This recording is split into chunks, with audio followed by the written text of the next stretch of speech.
Eh bien, bonjour à tous.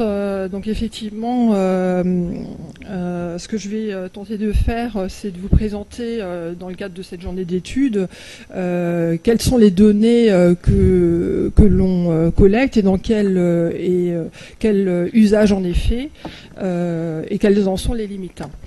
Alors effectivement, on peut penser que le dispositif PNB est un formidable outil de recensement, que c'est un hypermarché de la confiserie, si je fais une analogie à ce que disait Olivier ce matin, puisqu'il repose sur des données collectées à partir de données d'utilisateurs et de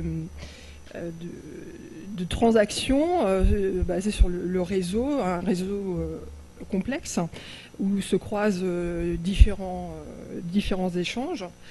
Il laisse donc entrevoir de fortes possibilités de statistiques. Et donc il pourrait constituer effectivement un bon observatoire des comportements dans les bibliothèques. Alors qu'en est-il vraiment ?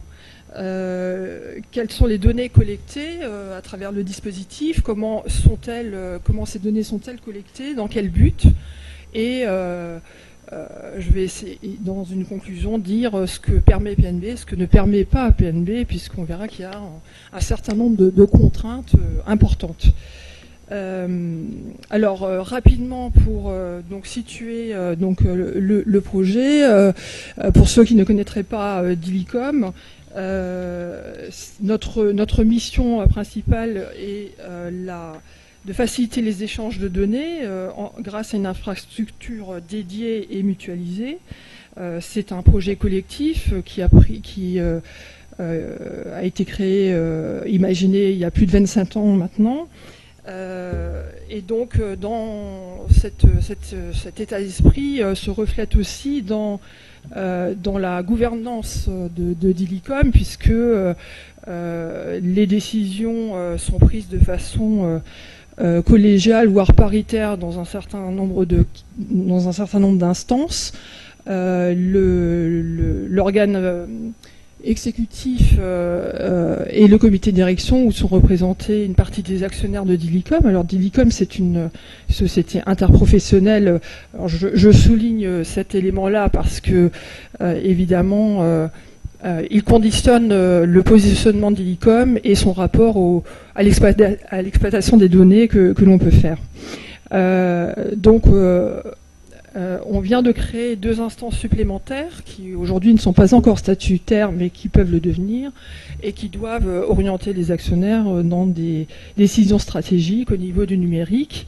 Et comme vous le voyez, au niveau du comité numérique, qui est un peu le Parlement, qui donne des orientations qui permettront donc aux membres du comité de direction de prendre des décisions.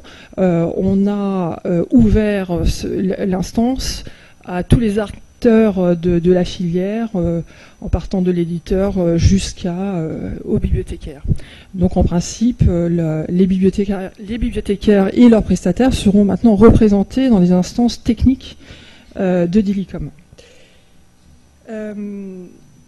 L'infrastructure qui permet donc de développer les échanges entre les différents acteurs s'appuie sur 5 briques essentiellement. Un langage commun, qui est composé essentiellement de normes, de protocoles, de référentiels, de guides de bonne pratique. Et on verra que c'est un élément essentiel dans le traitement des données, puisque ce matin, on a pu effectivement constater que l'un des problèmes du traitement, ou en tout cas de l'exploitation des données, provient du fait que les données ne sont pas forcément normalisées, elles ne sont pas complètes. Voilà, donc il y a évidemment un langage commun à trouver avec l'ensemble des partenaires, ce qui est compliqué puisque évidemment le réseau implique des parties prenantes très différenciées et donc nécessite une normalisation des échanges. Alors évidemment, les échanges et les transactions ne peuvent pas s'opérer sans une base de données des partenaires, puisque dans les transactions qui sont effectuées sur notre plateforme, tout est codifié, structuré, et donc il faut évidemment pouvoir identifier de façon fiable qui émet une transaction et qui reçoit une transaction et pour le compte de qui. De la même manière, on ne peut pas procéder à des échanges on ne peut pas procéder à des échanges sans une bonne base bibliographique, puisque lorsqu'on commande un livre, il faut évidemment pouvoir l'identifier de façon certaine, connaître le bon prix, la disponibilité, quel est l'auteur, l'éditeur, etc. Enfin, donc c'est fondamental pour assurer un service fiable. Enfin, une plateforme d'échange qui comporte à la fois des éléments donc techniques qui permettent donc de définir les protocoles, qui permettent de traduire les messages qui sont échangés de façon à les rendre interopérables entre les différents systèmes d'information, et une plateforme d'archivage légal, mais qui ne concerne pas le projet PNB, puisqu'elle est destinée à l'archivage légal dans le cadre de la dématérialisation fiscale des factures. 27 ans d'activité, évidemment, ça crée beaucoup de trafic. Donc je vous donne quelques chiffres qui sont des chiffres globaux et qui dépassent le dispositif PNB. Dilicom, c'est 1500 distributeurs, 15 000 éditeurs, enfin, etc. Je vous laisse découvrir les chiffres. Je vous ai indiqué en comparaison les chiffres concernant PNB. Vous voyez que on est encore sur un nombre très restreint d'utilisateurs, mais qu'en termes de nombre de requêtes, on a déjà traité plus de 6 millions de requêtes en l'espace d'un an d'exploitation. Donc c'est énorme. Donc on peut déjà imaginer le volume de données qui est traité. Rien qu'en une année, voilà, c'est considérable. Le dispositif PNB en lui-même, il repose exactement sur la même philosophie que la plateforme qui est utilisée pour l'échange de données dans les transactions historiques de Dilicom. Il est basé sur un système transactionnel. Il se veut ouvert, interopérable, et il doit permettre à chacun de choisir librement son prestataire ou la solution, puisque si on veut imaginer un peu le propos, on fournit les œufs, la farine, et vous constituez le gâteau. Nous ne sommes pas prestataires de services, nous sommes opérateurs. Et donc l'objectif, c'est vraiment de faciliter les échanges grâce à des interfaces web ou des API, et libre à chacun de choisir le prestataire de son choix. Le système repose aussi sur Dilicom, qui est un acteur neutre et qui joue le rôle de tiers de confiance. Et on verra que ce n'est pas anodin dans l'exploitation des données, puisqu'il y a des éléments évidemment déontologiques qui nous limitent. J'utilise mal le micro. Ça va mieux. Voilà. Qui nous limite évidemment dans l'exploitation des données, ce qui est normal, évidemment. Quelles sont les données collectées dans le cadre du dispositif, pour qu'on y voit un peu plus clair. Donc si on se focalise sur le PNB, on dispose d'un premier corpus, je l'ai dit, qui est la symétrie de la brique que j'ai annoncé tout à l'heure. C'est le corpus des partenaires, donc qui est normalisé. Donc à partir du moment où une bibliothèque entre dans le dispositif, elle est identifiée grâce à un identifiant qui est unique au niveau international et qui permet donc d'identifier de façon sans équivoque la bibliothèque dans les transactions. À cela sont liés un certain nombre de données, notamment géographiques, puisque évidemment l'un des impératifs du dispositif, c'est d'assurer une diversité, et un des défis du dispositif, c'est de toucher toutes les populations, et des populations dans des communes les plus petites. Donc évidemment, l'un des objectifs aussi du dispositif, c'est de mesurer si cet objectif est atteint. Donc on est obligé évidemment de raisonner en termes géographiques. Deuxième corpus de données, ce sont les données bibliographiques. Alors ces données bibliographiques, elles sont nombreuses et elles sont nécessaires puisqu'elles nous permettent ensuite de croiser des données du troisième corpus que je vais vous présenter et qui permettent justement de déduire un certain nombre de comportements d'achat ou de comportements de lecture. Alors la difficulté de ce corpus-là, c'est qu'évidemment, c'est sa complétude, c'est sa qualité, sa fiabilité. Ces métadonnées proviennent essentiellement des éditeurs et on voit que si l'on veut pouvoir interpréter des données liées aux usages, il faut évidemment un corpus extrêmement normalisé, standardisé, harmonisé. Donc il y a un énorme travail effectivement de qualification des données en dehors de celles que nous fournissent les éditeurs. Alors on travaille beaucoup avec la BNF, mais même avec la BNF, ce travail n'est pas, ne suffit pas. Puisque par exemple la BNF n'indexe absolument pas, n'utilise pas l'indice Oué par exemple pour décrire tous les ouvrages de fiction. Donc alors que dans PNB aujourd'hui, les principaux titres qui sont prêtés relèvent du domaine de la littérature. Donc vous voyez, il n'y a pas de système parfait et donc il faut évidemment travailler sur ces questions-là. Il y a de nombreux enjeux autour des métadonnées, notamment sur la structuration des offres.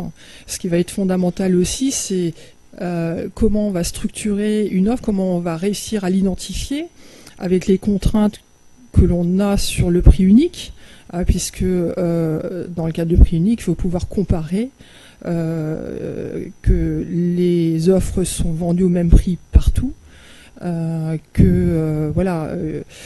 Donc il y a une forte contrainte et avec le numérique évidemment, l'imagination des éditeurs étant très fertile, on peut imaginer des potentialités illimitées sur la déclinaison des offres. Donc il y a une vraie réflexion autour de cette problématique-là. Elle est loin d'être résolue puisqu'évidemment il faut aussi que l'on raisonne au niveau international puisque les éditeurs sont présents dans le monde entier et donc ce n'est pas uniquement un enjeu franco-français. Donc c'est complexe, c'est pas toujours évident à anticiper et en plus il faut raisonner global et international. Donc toutes les instances sont mises à contribution pour essayer de réfléchir à cela et viennent se frotter en plus des intérêts stratégiques individuels. Donc voilà, c'est pas toujours simple. Mais voilà, c'est une des problématiques de l'exploitation des données, c'est vraiment celle-là, c'est de structurer et d'obtenir des données fiables. Alors, troisième corpus, ce sont les données liées aux transactions. Alors, j'ai dessiné très schématiquement la transaction liée au processus de commande, qui part du système d'information de la bibliothèque, qui arrive dans le système d'information du libraire, qui lui-même le transmet à PNB, qui lui-même le transmet au distributeur. Donc vous voyez, il y a plusieurs étapes. Et à partir de ces données-là, on peut déjà répondre à un certain nombre de questions. Qui commande, pour qui, à quel moment, quels sont les titres commandés, en combien d'exemplaires, à quel prix. Alors, voilà, je pourrais ajouter d'autres questions, mais voilà, vous voyez, grâce à ce corpus, à cette seule transaction, on peut déjà répondre à un certain nombre de questions. Alors quand on s'intéresse au prêt, évidemment, le nombre d'informations qui sont générées grâce aux transactions est démultiplié, puisque c'est un processus complexe. Puisqu'il fait appel à la fois au comportement de l'usager, de la façon, de la politique de prêt de la bibliothèque, la faculté des lecteurs à retourner le livre de façon anticipée. Donc on peut en déduire un certain nombre d'éléments et répondre à des questions comme quels sont les titres les plus demandés, par exemple, ou dans quel format, quels sont les formats privilégiés, est-ce que c'est du PDF, est-ce que c'est de l'EPUB, depuis quelle bibliothèque, donc pour voir si effectivement on a un lectorat très dispersé sur le territoire ou pas. A-t-il vraiment été téléchargé, bien qu'il ait été emprunté pendant combien de temps? Voilà, toutes ces transactions permettent de répondre à ces questions-là, et à d'autres, bien sûr. Alors, ces données-là, évidemment, nous les collectons, mais aujourd'hui, nous n'en faisons pas d'exploitation à proprement parler, en tout cas, pas dans l'objectif d'une étude sociologique. Si je reviens en arrière, vous avez vu que nous ne disposons d'aucun élément propre au lecteur. Hein, ce sont des transactions anonymes. Nous n'avons, mis à part le territoire d'appartenance, nous ne disposons d'aucun élément sociologique. Donc pourquoi exploiter ces données et le sont-elles? Oui, elles le sont, puisque vous savez que ce dispositif est très controversé, il est très observé, et donc une des utilisations des données aujourd'hui, enfin la seule d'ailleurs, mis à part effectivement l'exploitation technique qu'on en fait pour le suivi qualitatif des transactions, etc., l'utilisation qui en est faite aujourd'hui est essentiellement là pour évaluer le dispositif, permettre aux parties prenantes d'évaluer les offres, parce que vous avez évidemment pu lire à travers les différents blocs la question fondamentale qui s'est posée, reposait essentiellement sur le niveau de prix, l'étendue de l'offre, et avec raison, puisque avec les restrictions budgétaires, je continue.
Bon, je vais pouvoir continuer.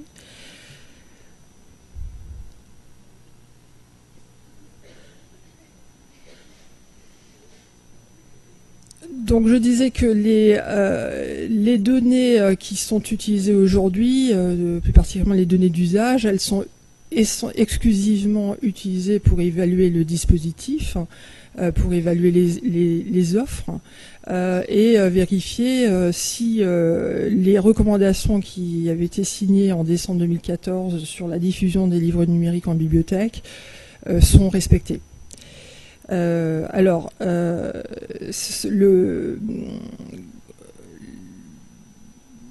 Comment ces données sont-elles exploitées? Elles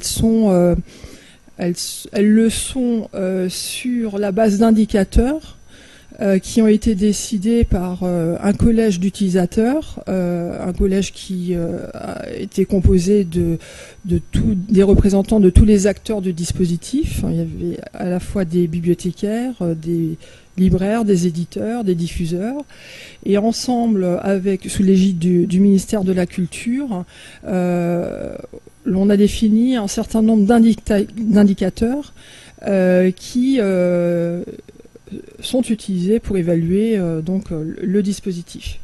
Alors, évidemment, on attend avec impatience la publication de l'évaluation. Elle devait avoir lieu en fin d'année, elle a pris un peu de retard. Bon, je laisse la primeur au ministère de la Culture pour communiquer ces éléments-là. Donc en principe, en janvier-février, on devrait avoir l'évaluation sur l'année 2015. Mais je peux quand même vous parler d'un certain nombre, je peux vous présenter les indicateurs qui ont été retenus et vous donner un certain nombre d'exemples de l'utilisation qu'on fait des données qui sont disponibles à partir de l'activité de PNB. Alors ce sont des indicateurs simples qui doivent vérifier le bon fonctionnement du dispositif, mais aussi la couverture du dispositif, puisqu'encore une fois, la philosophie du dispositif, c'est d'être ouvert au plus grand nombre, et il n'a de raison d'être que s'il est ouvert au plus grand nombre. Si le dispositif n'est utilisé que par quelques utilisateurs, ça n'a pas de sens. Et donc, on donne un certain nombre d'éléments évidemment toujours consolidés sur le nombre d'acteurs, sur la composition des réseaux de bibliothèques notamment, la population desservie, etc. Sur les aspects budgétaires et aussi sur le chiffre d'affaires consacré à l'achat de livres, le chiffre d'affaires réalisé par les libraires qui sont un élément qui sont des acteurs importants dans le dispositif, des aspects techniques pour vérifier la performance du dispositif, des éléments sur l'usage des lecteurs, donc le nombre de retours anticipés par exemple, le comportement de l'utilisateur, est-ce qu'il télécharge lorsqu'il emprunte, est-ce qu'il ne télécharge pas, combien de temps, etc. Et puis des indicateurs plus complexes qui combinent plusieurs critères qui portent sur l'offre avec donc une ventilation par typologie d'offre ou par marque éditoriale, des éléments sur les acquisitions, donc quels sont les titres privilégiés par les bibliothèques, quelle est la politique d'acquisition, quel est le nombre de titres rachetés, est-ce qu'ils portent plus sur de la nouveauté, est-ce que ces achats sont corrélés au nombre de licences définies par l'éditeur, est-ce qu'elles sont déterminées par la taille de la bibliothèque, etc., etc. Bon, je ne vous ai pas listé tous les indicateurs, mais les principaux y sont. Et sur le prêt, évidemment, quels sont le nombre de prêts, bien entendu, le type de titres prêtés, la durée moyenne de prêt et le nombre de sorties du livre. Tout cela, évidemment, ventilé par nouveauté, par catégorie éditoriale ou par taille de bibliothèque. Donc je vous ai indiqué quelques exemples des résultats que l'on a construits et que l'on a communiqué au ministère de la Culture. Donc évidemment la notion de prix médian, puisque c'est un élément important dans la décision d'achat. Là, un exemple sur les éléments que l'on peut, les enseignements que l'on peut tirer sur l'acquisition entre fonds et nouveautés, par exemple. On voit que la littérature générale a une importance dans le dispositif, mais cela s'explique aussi par la présence en tout début de projet d'éditeurs des éditeurs comme Gallimard, donc qui proposent plus de fonds de littérature.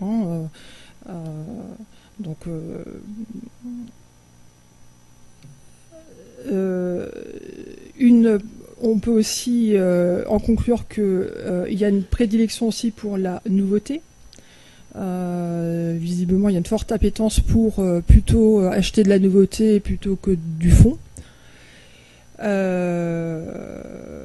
La littérature générale revient en tête.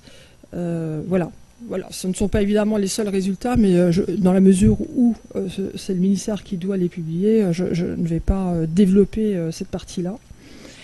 Voilà. Alors en conclusion, qu'est-ce que l'on peut dire sur les données d'usage? Donc le dispositif présente évidemment beaucoup de possibilités. Il représente une mine d'informations pour mieux comprendre le comportement des différents acteurs du système. Mais aujourd'hui, il n'est pas exploité pour des raisons très différentes, à la fois techniques. Il y a des questions de normalisation, de complétude des données. Donc, il y a un travail important à faire sur le traitement des données. Sur la notion métier, comment interpréter ces données pour éviter les biais. Il faut évidemment des données hors contexte. On peut très vite biaiser une information sortie de son contexte. Donc c'est extrêmement important de bien comprendre comment les données sont produites par le dispositif pour bien les interpréter et pouvoir les corréler à des contextes bien particuliers. Il y a aussi une question stratégique. Aujourd'hui, Dilicom n'a pas le mandat pour exploiter ces données, puisque Dilicom est un acteur neutre. Il doit respecter la confidentialité des données. Donc au mieux, on peut fournir des données consolidées. Mais aujourd'hui, nous n'avons pas mandat de la part des parties prenantes pour aller au-delà. Même si on dispose comme vous pouvez l'imaginer, d'un corpus important, aujourd'hui, nous ne l'exploitons pas. Il y a une question déontologique. Nous sommes là pour assurer l'échange de données. Nous ne sommes pas mandatés pour exploiter ces données. Nous avons un devoir de réserve et de neutralité. Donc c'est extrêmement compliqué quand on parle de meilleures ventes ou des meilleurs titres ou des titres les plus prêtés. Ça pose de vraies questions sur la publication de ces données, puisque une partie des parties prenantes sont aussi concurrentes entre elles. Et donc ça pose des vraies questions d'ordre juridique aussi, sur la propriété intellectuelle, sur le droit d'utilisation de ces données. Voilà, j'en ai terminé. Donc je dirais que voilà, le potentiel est là, mais il n'est pas exploité pour toutes les raisons que je viens de vous évoquer. Merci beaucoup. Bon, d'abord vous rassurer, la personne qui a eu un malaise va déjà mieux. Donc, et les pompiers sont là. Donc elle est entre de bonnes mains, tout va pour le mieux. Donc nous avons un peu de temps pour des questions éventuelles de votre part, si vous en avez, sur donc le dispositif PNB. Découverte à la fois du dispositif, des données.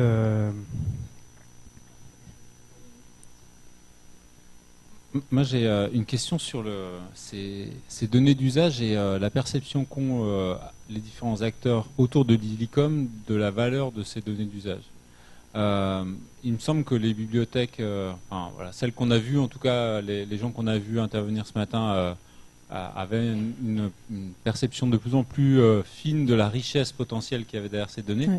Est-ce que les éditeurs sont dans cette posture-là?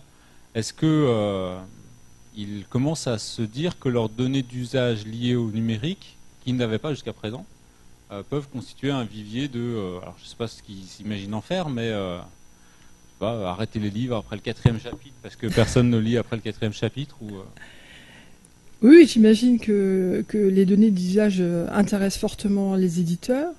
C'est vrai que dans le secteur de l'édition, le marketing a encore très peu de place finalement. Et qu'on n'en est qu'au balbutiement, en tout cas pour certains éditeurs, hein, même la majorité. Donc forcément, ça les intéresse et en même temps, je pense que ça leur fait peur aussi. Quand on dit effectivement, quand Marie Doga disait ce matin, je me suis entretenue avec des lecteurs qui n'achètent plus de livres numériques mais qui les empruntent, forcément, ça va beaucoup questionner les éditeurs, hein, puisque forcément, ils vont, étant un peu paranoïaques, ils vont se dire ils ne vont plus rien vendre du tout. Donc, alors évidemment, ça a beaucoup d'intérêt, mais aussi ça peut susciter beaucoup d'angoisse, je dirais.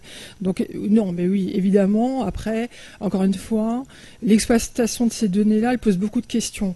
Alors, en tout cas, si elles sont faites dans le cadre de PNB, dans le cadre de Dilicom.